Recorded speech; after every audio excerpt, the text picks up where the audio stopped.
అఖండ ధ్యానంలో పాల్గొన్న ధ్యాన మిత్రులందరికీ నమస్కారం. కలయిక కారణమైన పత్తి గారికి ఉదయపూర్వక నమస్కారాలు తెలియజేసుకుందాం. Thank you. చక్కటి ధ్యానం చేశాం. జ్ఞానాన్ని తెలుసుకుందాం. అన్నమయ సంకీర్తనలో అనుకున్నాను కానీ ఇక్కడ కర్తల్లో ఉన్నాను, చెప్పడానికి వాతావరణం అనుకూలంగా లేదు. అందులో నుంచి ఒక కొటేషన్ తీసుకొని దాని మీద మాట్లాడు. ఇంతకుముందు చెప్పింది కానీ ఇంకొక కోణంలో అద్భుతంగా విశ్లేషించుకుందాం. అన్నమయ్య గారు ఒక సంకీర్తనలో తెలిసితే మోక్షము తెలియకుంటే బంధము, కల వంటిది బ్రతుకు గనునికి అన్నాడు ఆయన. తెలిసితే మోక్షము తెలియకుంటే బంధం. అది అన్నిటికీ వర్తిస్తుంది. అది ఆధ్యాత్మిక ప్రయాణానికే అనుకుంటారు అందరూ, కానీ కాదు. ఆయన చెప్పిన ఆ సంకీర్తనలో అంతరార్థము మొత్తం ప్రతి దానికి వర్తిస్తుంది.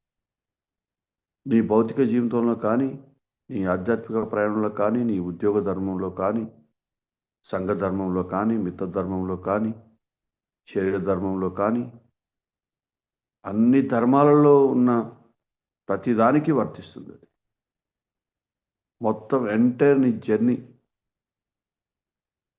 ఒక్క పదంలో పెట్టాడు ఆయన.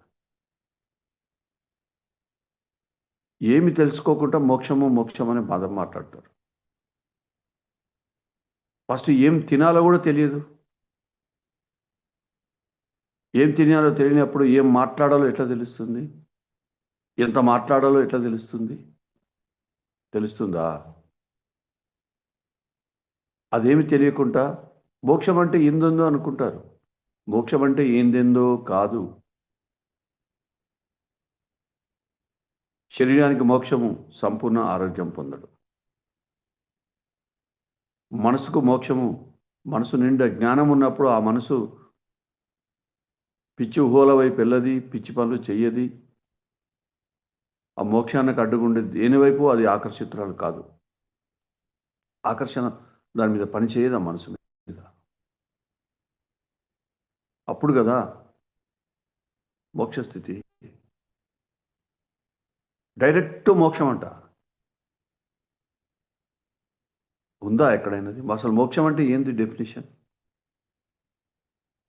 ఒక దిక్కేమో శరీరంలో అనారోగ్యంతో బాధపడతావు, ఒక దిక్కేమో మానసికంగా మనసు పరిపరి విధాల చంచలిస్తూ ఉంటుంది. పరిపరి విధాల అది ఒక మనిషి తిట్టంగానే మనసు బాధపడి మూడు అప్సెట్ అయిపోతుంది. మనకి ఒక సంఘటన, మనకు ఇష్టం లేని సంఘటన జరిగినప్పుడు మూడు అప్సెట్ చేసుకుంటాం, బాధపడతాం. ఎక్కడుంది మనసుకు మోక్షం? అరే మిల్లీగ్రామంత మనసు మీద నీ ప్రభావం పడ్డా ఆ సంఘటన యొక్క ఆ బాధ ఆ మనసు అనుభవించిన అది మోక్షానికి అడ్డుగోడే. గుర్తుపెట్టుకోండి. శరీరం ఏ రకంగా ఇబ్బంది గురైనా అది మోక్షము అడ్డే. చాలా సూక్ష్మం. మోక్షము అంటే సూక్ష్మమైంది, చాలా సూక్ష్మంగా తెలుసుకోవాల్సింది. సూక్ష్మ దృష్టి వస్తేనే మోక్షం గురించి తెలుస్తుంది. ఆ సూక్ష్మంగా చూసే దృష్టి నీకు వచ్చిందా? సూక్ష్మాతి సూక్ష్మమైన విషయాల్ని గమనించే ఎరుక నీకు వచ్చిందా? వాళ్ళ మోక్షం గురించి ఎట్లా మాట్లాడుతావు? మైకు పట్టుకొని, మైక్ ఉంది కదా అంటే నీ ఇష్టమా? ఆధ్యాత్మిక ప్రసంగం చేసేటప్పుడు తెలుసుకొని మాట్లాడవా? ఆ తెలుసుకుంటా మాట్లాడమే మోక్షానికి అడ్డుకోవడం. తెలిసిన విషయాలు మాట్లాడాలా? ఆయన ఏం చెప్తున్నాడు? తెలిస్తే మోక్షం అన్నాడు ఆయన. తెలిసిన విషయాలు మాట్లాడితే నువ్వు మోక్షంలోకి వెళ్తావు. తెలియని విషయాలు తెలిసినట్టుగా నువ్వు కవరింగ్ ఇస్తే, నువ్వు ఆ మాటలు మాట్లాడితే ఆ మోక్షానికి నీకు అడ్డుగోడే. ఆత్మకి ఎప్పుడు అడ్డుగోడే.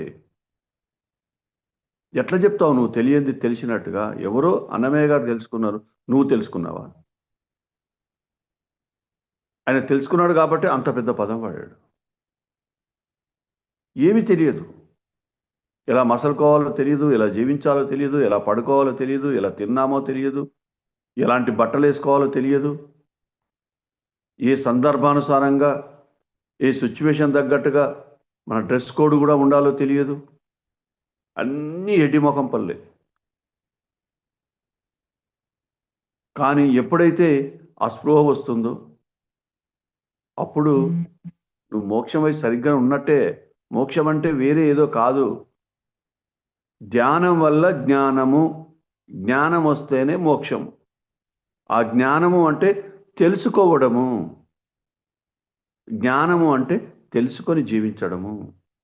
జ్ఞానం అంటే ఏది చెయ్యకూడదో ఏది చెయ్యాలో తెలుసుకొని జీవించడము. ఎలా మాట్లాడాలో తెలుసుకొని మాట్లాడము. ఎలా మాట్లాడకూడదో తెలుసుకొని ఉండడము. అవసరమైన చోట మాట్లాడరు, అనవసరమైన చోట అబ్బో వీర లెవెల్లో మాట్లాడతాం. అదే కదా.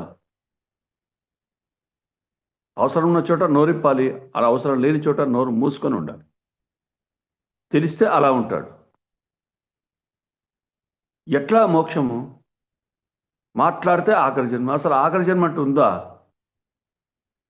నువ్వు శరీరాన్ని వదిలిపెట్టినా ఈ భూమి మీద ఉన్నంత వరకు, ఈ భూమండలం ఉన్నంత వరకు నీ చైతన్యం పనిచేస్తూనే ఉంటుంది. భౌతిక శరీరం ఉంటేనే నీ చైతన్యం ఉన్నట్ట.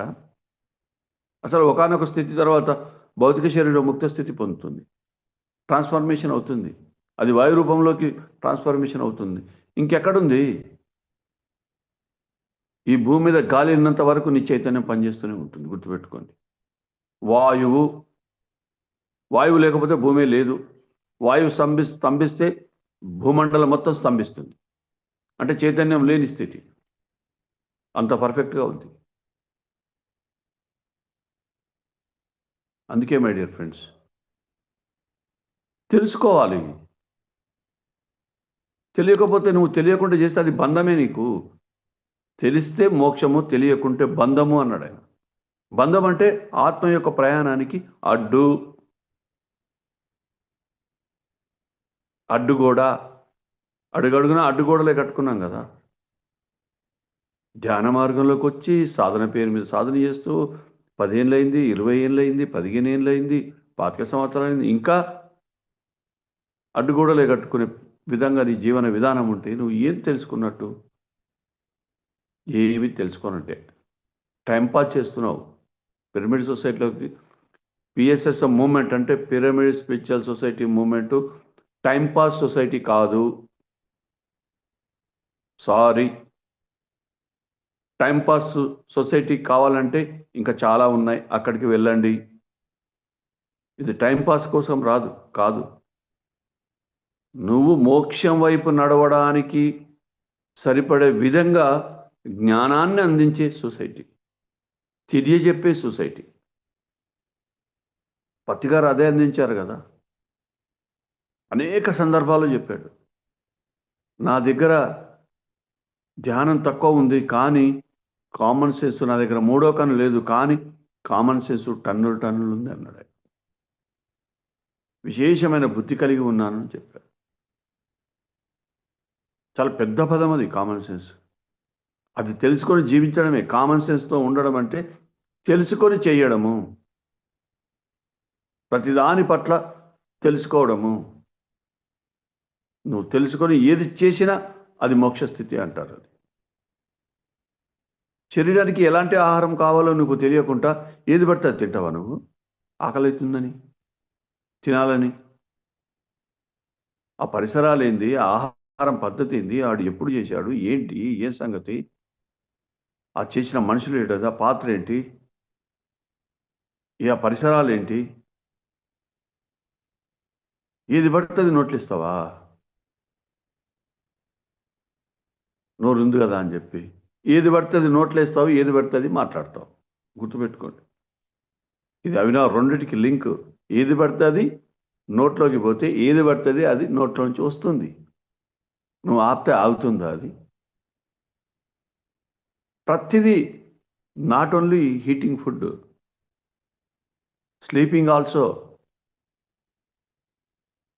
నువ్వు పడుకుంటే చాలా అందంగా ఉండాలి. నువ్వు చూడడానికి చిరాగ్గా ఉండకూడదు.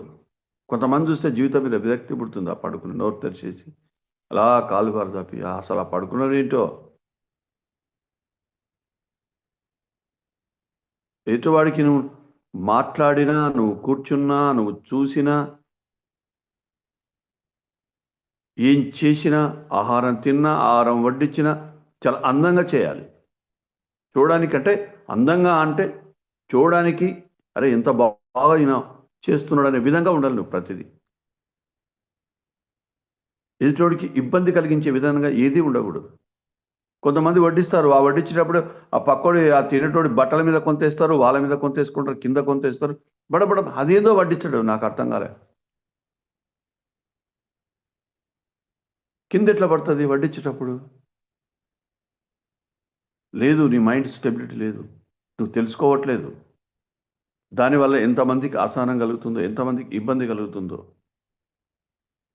నీ పరిసరాలు ఎంత అసహ్యంగా తయారవుతున్నాయో. కొంతమంది భోంచేస్తారు, ఆ ప్లేట్ చుట్టూ అన్నం పడిపోతుంది. ఆ డైనింగ్ టేబుల్ కింద పైన మొత్తం పడిపోతుంది. అదేం తినడమో చూసుకోవా? ఎంతమందిని తిట్టాడో ఈ వడ్డించే దగ్గర తినే దగ్గరనే తిట్టాడు పత్రి గారు. విధవా తినడానికి చేత కాదురా, ఏం చేస్తావు ఫస్ట్ అది నేర్చుకో అని చెప్పేవాడు. ఒక్క డ్రాపు నెయ్యి కింద పడితే నన్ను 10 నిమిషాలు తిట్టాడు, మీరు నమ్మరు. 10 నిమిషాలు. శూద్రమొకపడ శూద్రుడు యొక్క చేతితోటి వడ్డించుకోవాల్సి వస్తుందని.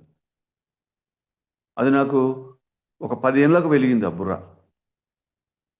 10 ఏళ్ళకు వెలిగింది. ఎంతో సాధన చేస్తే తప్ప ఎందుకు ఆ రోజు తిట్టాడు పత్తి గారని. చాలా హ్యాపీ అనిపించింది. ఇంత దూరం ఉందే అలాంటి గమనిక, అలాంటి గమనిక.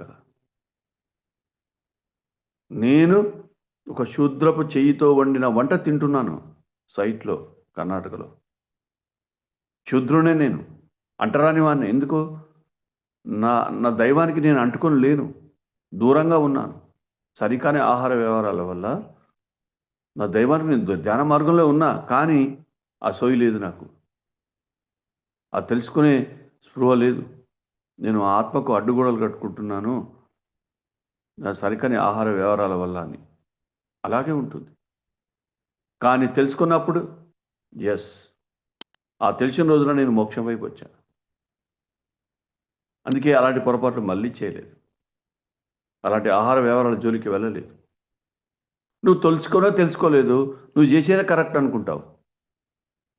తెలుసుకునే ప్రయత్నము ఉండదు.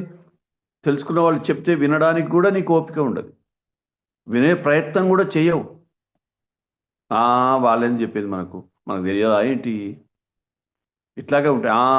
పెద్ద వంట చేశాడు ఈయన, వంటల గురించి మాకు తెలియదు, ఆ రోజు అదే కదా మేము చేసేది. ఇట్లా ఉంటాయి. వాళ్ళు యాక్సెప్ట్ చేయరు. మాకు తెలుసు కదా అనే భ్రమలో ఉంటారు. కానీ తెలియని విషయము ఆ లోపట ఉన్నవాడికి తెలుసు. కానీ బయట ఉన్న వాళ్ళకు మటుకు ఆ మనసు లోపల వైపు లేదు కదా. ఆత్మని దైవం వైపు ఆ మనసు చూస్తే, ఇంద్రియాలు లోపల వైపు చూస్తే చక్కగా వినేవాడు. ఆ బయట ఆకర్షణగా, అందుకే అహం యొక్క ఆ కారం నిండుకొని ఉంటుంది. అది ఒక పట్టాన ఒప్పుకొనివ్వదు. అందుకే అరే ఆ కారం నిండా ఉందనే కూడా వాడికి స్పృహలో ఉండదు, తెలుసుకోడు వాడు. మామూలు విషయం కాదు అది. ఆ తెలుసుకో ఎప్పుడైతే తెలుస్తుందో, తెలిస్తే ఇంకేముంది, ఆడు ఆ గుర్రం వెంబడే దిగుతాడు. అహం అనే గుర్రం, అహంకారం అనే ఆ గుర్రం పై నుంచి కింద దిగేస్తాడు నాలాగా. 6 గంటలు సాధన చేయగా సంవత్సరం పాటు ఆ గుర్రం ఎక్కి అందరి మీద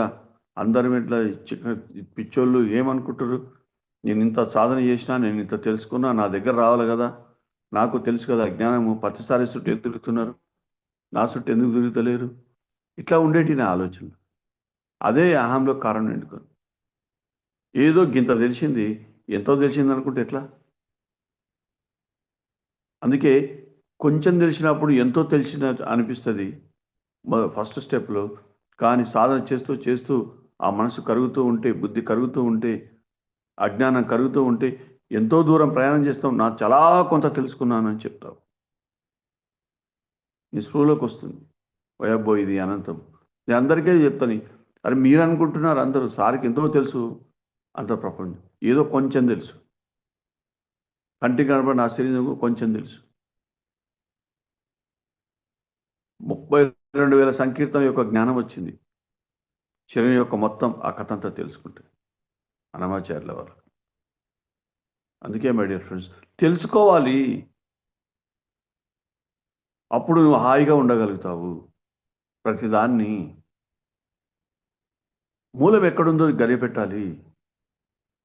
జరిగే సంఘటనలు, జరిగే ఇబ్బందులు, అది వ్యక్తులతో కావచ్చు, సంఘంలో కావచ్చు, సంసారంలో కావచ్చు, వృత్తిరీత్యా కావచ్చు. ఆ ఇబ్బందులు ఎక్కడి నుంచి వస్తున్నాయి, మూలం ఎక్కడుంది కొంచెం గమనించాలి. వాటి నుంచి బయటపడవచ్చు.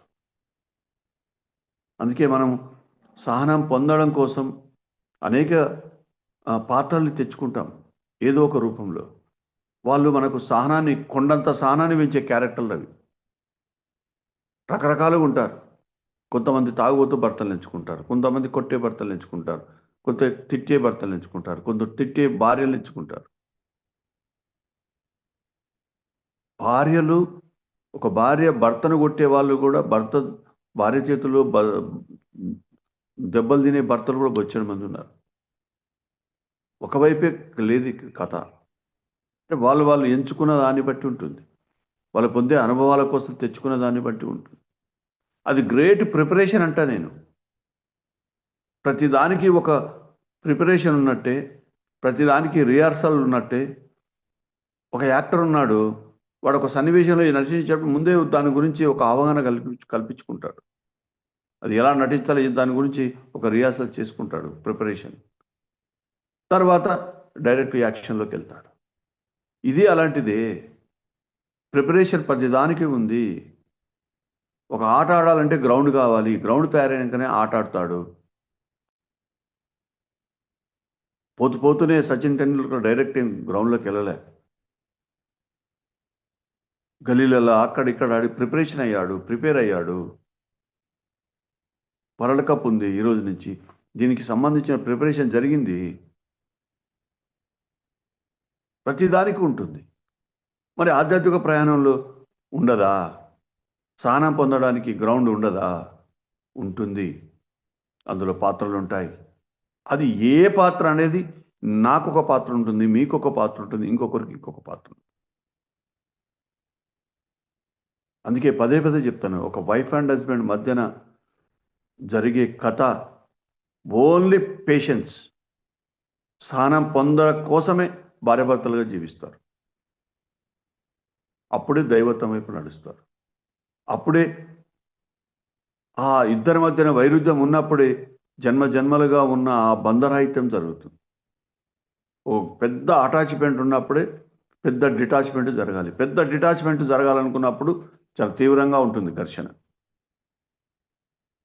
అంత ఫోర్స్ ఉంటే తప్ప అది తెగది. మరి తెగకుంటే నువ్వు మోక్షంలోకి ఎట్లొస్తావు? ఆ బంధమే తెగకపోతే నువ్వు మోక్షంలోకి ఎట్లొస్తావు? ఇంకా బంధాల్లో కూరుకుపోతావు. అందుకే మై డియర్ ఫ్రెండ్స్, జ్ఞానం తెలుసుకొని జీవించాలి అంటాను. ధ్యానం వల్ల ఏమొస్తుందంటే జ్ఞానం వస్తుంది. ప్రతిదాని యొక్క సంబంధించిన జ్ఞానము. ఆ జ్ఞానం వల్లనే ముక్తి. ప్రతిదాని నుంచి ముక్తి వస్తుంది. ఎలాంటి ఆహారం తినాలో నీకు తెలియకపోతే నువ్వు ఎట్లా నీకు శరీరానికి ముక్తి వస్తుంది? అనారోగ్యాల నుంచి బయటకు వస్తుంది. అదేమి తెలియకుండా ఎవడో ఏదో చెప్పాడని, అది కాదు, నీ శరీరం ఏం చెప్పిందో ఇను. శరీరం నీదే కదా, మనసు నీదే కదా, బుద్ధి నీదే కదా.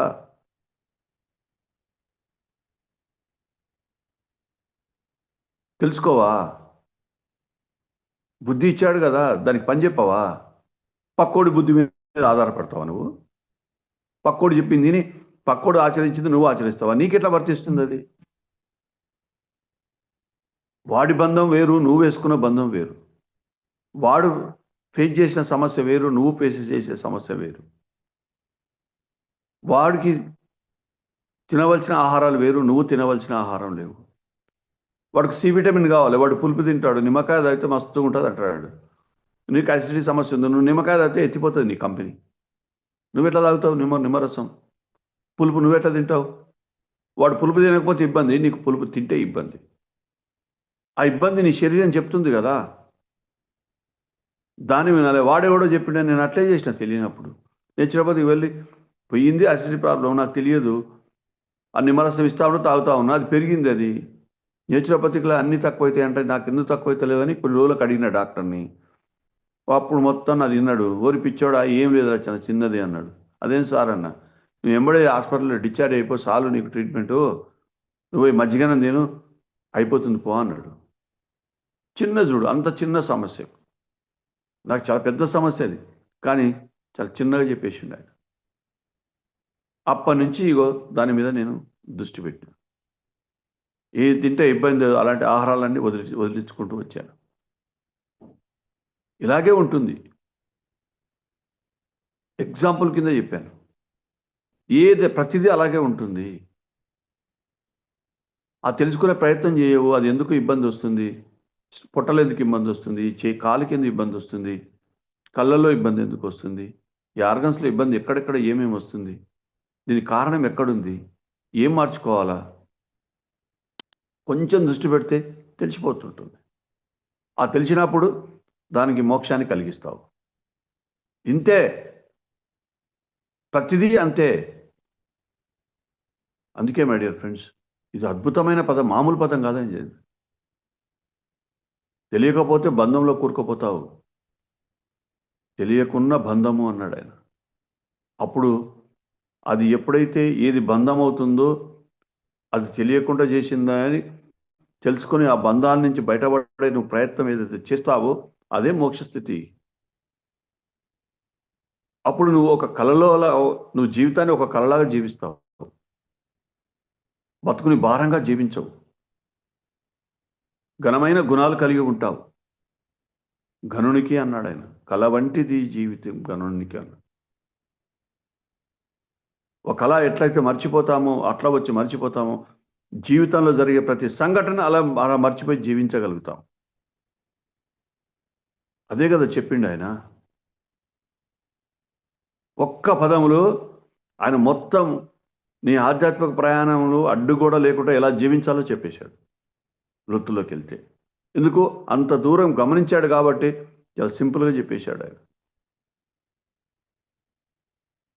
అందుకే మై డియర్ ఫ్రెండ్స్, ఇది నిరంతరం గమనించుకోవాల్సిన విషయము, నిరంతరం మిమ్మల్ని మీరు సానబెట్టుకోవాల్సిన విషయము. ఇది ఒక రోజుతో అయ్యేది కాదు, ఇది సుదూర ప్రయాణము. అహం బ్రహ్మాస్మి అని దైవత్వంలోకి వచ్చేంత వరకు జరిగే ప్రయాణం ఇది, గుర్తుపెట్టుకో. మనసు బుద్ధి కరిగి చూడు ఎంత పర్ఫెక్ట్ అంటే, నీ భౌతిక జీవితానికి సంబంధించినదంతా, భౌతిక శరీరానికి సంబంధించినదంతా ఇగో ఈ మనసు కరిగి తను సరి చేసుకుంటుంది శక్తిగా మారి. ఆధ్యాత్మిక జీవితానికి సంబంధించింది అవసరం ఉన్నప్పుడు నీ బుద్ధి కరుగుతుంది, అది కుడివైపు నుంచి జరుగుతుంది. ఎంత అద్భుతం అంటే ఇది. అది అసలు అది వర్ణింపలేము, అది ఆ అనుభూతిని. అది ఎంత పర్ఫెక్ట్గా ఏటి పని ఒక్కోసారి ఇండివిజువల్గా చేస్తుంది, మనసు చేసినప్పుడు బుద్ధి ఆగుతుంది, ఈ ఈ ఇటువైపు ప్రవాహం వస్తుంది. గమ్మత్ ఏంటంటే ఈ రెండు కలిపి, ఇది కరిగినా ఆ ప్రవాహం వచ్చిన ఆ పదార్థం అంతా నోట్లోకే చేరుతుంది, ఇది కరిగినా వచ్చి ఆ నోట్లోకి ఆ నాలుకకే టచ్ అవుతుంది. దాని అర్థం ఏంటి? శరీరాన్ని సరి చేసే కార్యక్రమం. చూసారా ఎంత పర్ఫెక్ట్గా ఉందో? మూతిలోనే ముక్తి ఉందనే వాస్తవం అది. అంటే సరికాని ఆహారాలు తినిపించిన ఈ రెండే, సరికాని వ్యవహారాలు చెప్పించినాయి ఈ రెండే, నీ మనసు బుద్ధి. మరి ఆ రెండు కలిసి ఎంత చక్కగా అవి సరి చేసుకుంటున్నాయి, ఎంత పర్ఫెక్ట్గా అవి తన పనులను తను చేసుకుంటున్నాయి. అంత ప్రపంచం గమనిస్తే, తెలుసుకుంటే అది మహాద్భుతం. భౌతికంగా ఎందుకో హాయిగా ఉండవు, భౌతికంగా ఎందుకో నువ్వు సరి చేసే, నీకు ఆ వాతావరణం మొత్తం నీకు అనుకూలంగా మారిపోతుంది. అందుకే మై డియర్ ఫ్రెండ్స్, నీకు అనుకూలంగా నువ్వు తాను ప్రతికూలంగా తయారవుతుందంటేనే నీ అంతర్ప్రపంచంలో నీకు ప్రతికూలత ఉంది, అనుకూలత లేదు. అది పొందే ప్రయత్నం చేయాలి. అది సాధన ద్వారా జరుగుతుంది. ఆహార వ్యవహారాలు సరి చేసుకుంటే జరుగుతుంది. అందుకే మై డియర్ ఫ్రెండ్స్, తెలిస్తే మోక్షము, తెలియకుంటే బంధము. మామూలు పదమా?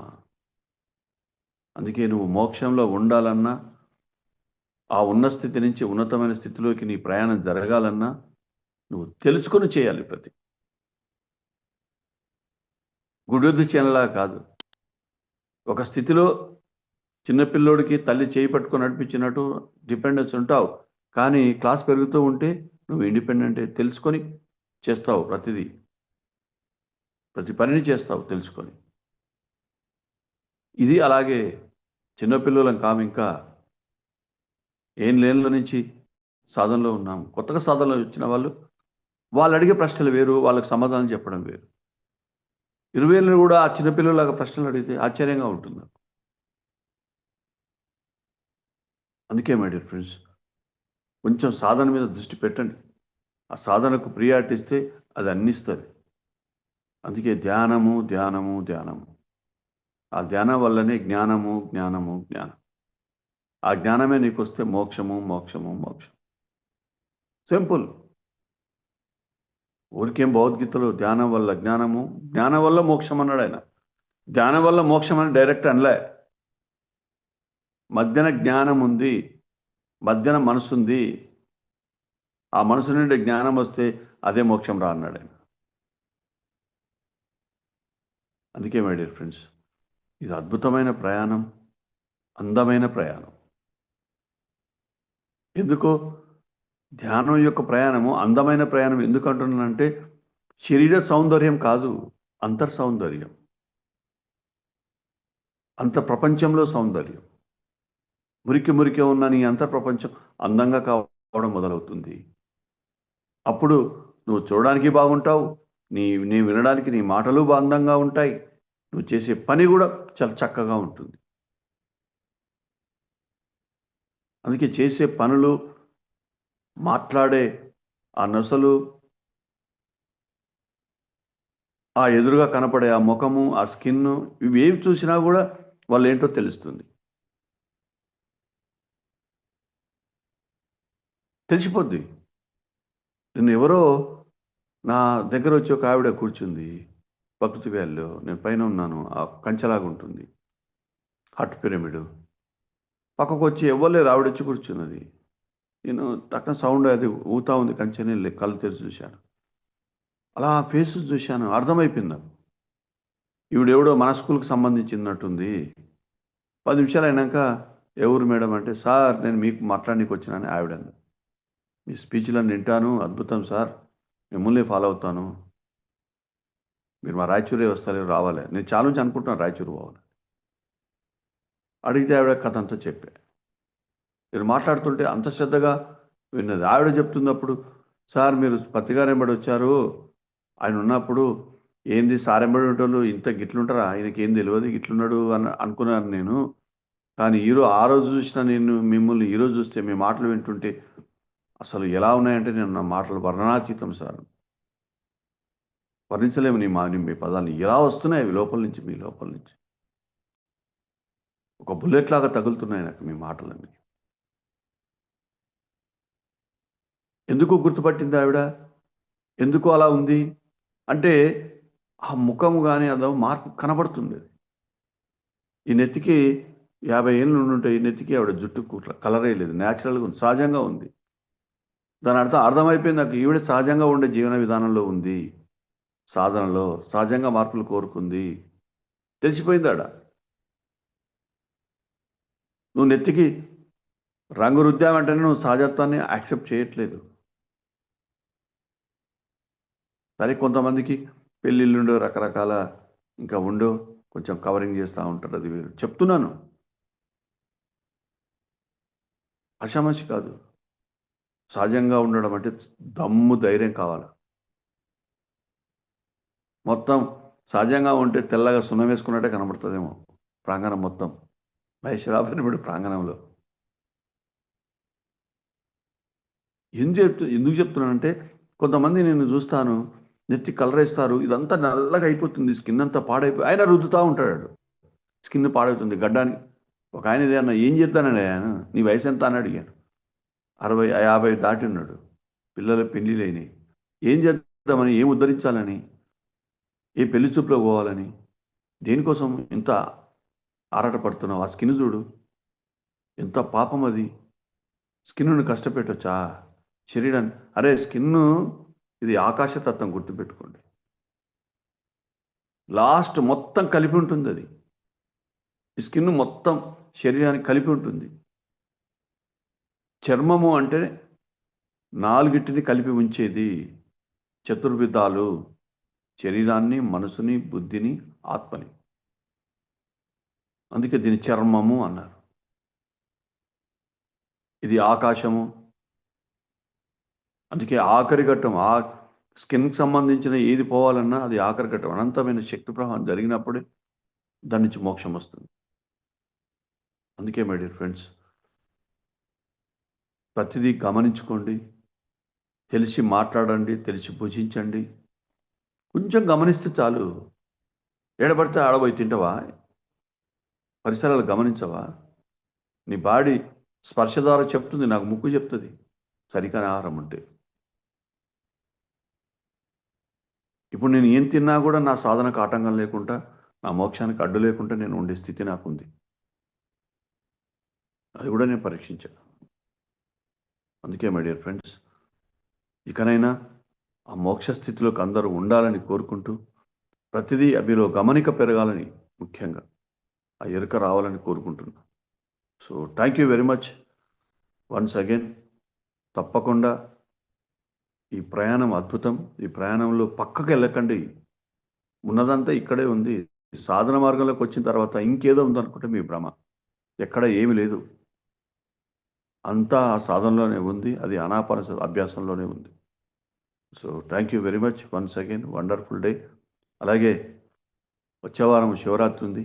రావాల్సిన ప్రతి ఒక్కరూ వచ్చే ప్రయత్నం చేయండి. దానికి తోడుగా 13, 14, 15 సాయంత్రం వరకు మన మౌన ధ్యానం ఉంటుంది. ఈవినింగ్ నుంచి శివరాత్రి సంబరాలు ఉంటాయి. అక్కడ ధ్యానం ఉంటుంది. అద్భుతం. మహాశివరాత్రి చాలా ప్రత్యేకం. సో అలాంటి కార్యక్రమంలో మీరు అందరూ పాల్గొనాలని కోరుకుంటూ, ఆ శివరాత్రి కార్యక్రమంలో అన్నప్రసాదానికి ఎవరైనా సహాయం చేయాలంటే మన వాళ్ళు ఆ గ్రూప్లో పెడతారు. డైరెక్ట్ దానికి అమౌంట్ కొట్టచ్చు. ఓకేనా?